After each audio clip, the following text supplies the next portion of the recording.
City of Perth, an example of lazy branding. I make no comment here about the merits of the logo in this sample of the visual branding for the City of Perth, launched in late February 2022. I will, however, demonstrate in this video the lack of merit in the concept or concepts and the messaging that lies behind this visual branding.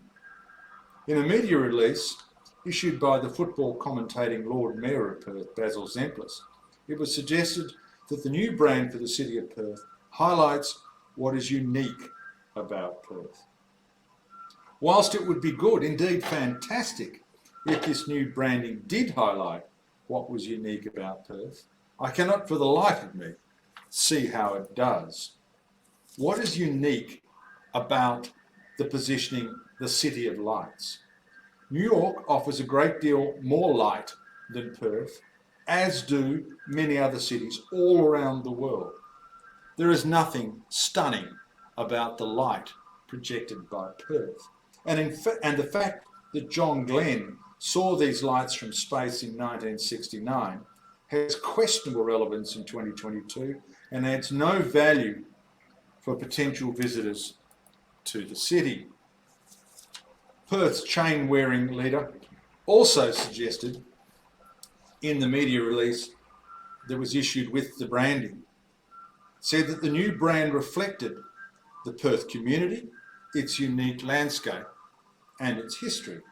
He explained that the new branding suggests that there is something going on in Perth and that people should shine a light on the City of Perth. That's asking a great deal of a logo.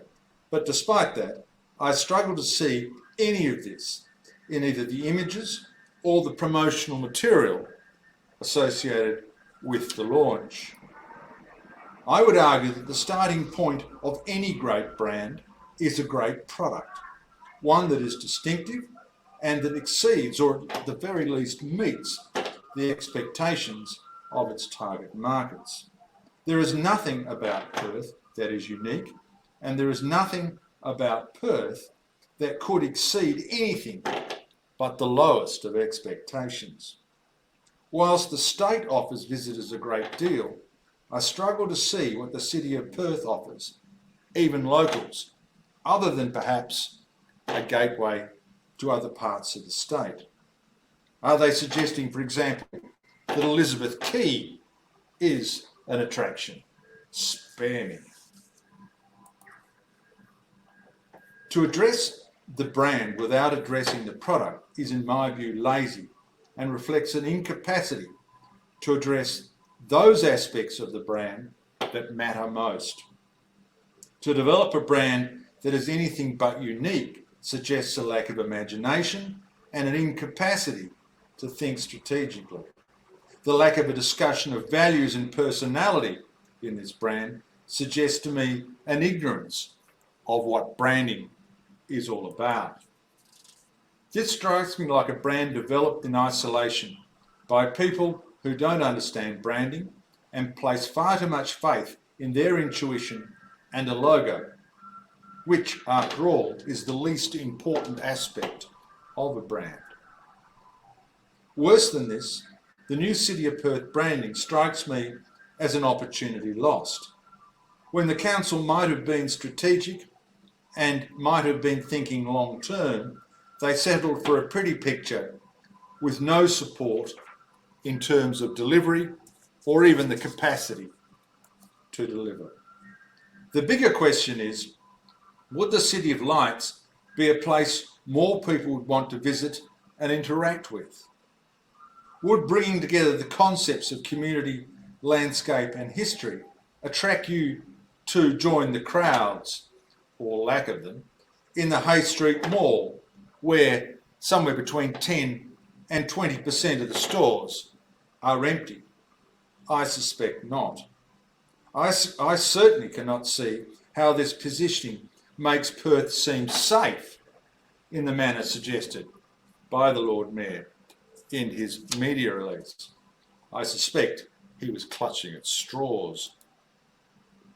Again, avoiding any comment on the cosmetics of this visual branding, The branding for the City of Melbourne is much more sophisticated and strategically sound than that for the City of Perth. It is noted in the associated documentation that the City of Melbourne is a dynamic, progressive city, internationally recognised for its diversity, innovation, sustainability and livability. In my view, the best aspect of this branding is its credibility, something entirely lacking in the proposed or the new branding for the City of Perth. The City of Perth is my home, and I see no reason why we cannot have a brand as sophisticated and strategically relevant as that for the City of Melbourne, or indeed the many great cities of the world. Perhaps the City of Melbourne did the hard work required to develop a strong brand rather than rely on the intuition of staff and councillors. Perhaps the only consolation is that this branding is, in my view, so bad that someone will have another look at it sooner rather than later. And preferably, that will be someone who doesn't have an inclination for describing football players as great men. The insights here? Firstly, never develop a brand using intuition. Don't just consult, do the research and truly understand. Secondly, there is little point in branding if the underlying brand message is not credible. You must have the product. Thirdly, there is little point in branding if the underlying brand message is not unique. You need a point of difference. Questions to ponder. Well, firstly, what do you think differentiates the City of Perth? What makes Perth unique? Secondly, would bringing together the concepts of community, landscape and history attract you to the Hay Street Mall, where 20% of the stores are empty? And thirdly, would you describe the City of Perth as a city of lights? And if so, how much would that influence your inclination to visit the city? To find out more, visit www.djohncarsonesq.com. That's www.djohncarsonesq.com. Or email me, johnc@djohncarsonesq.com.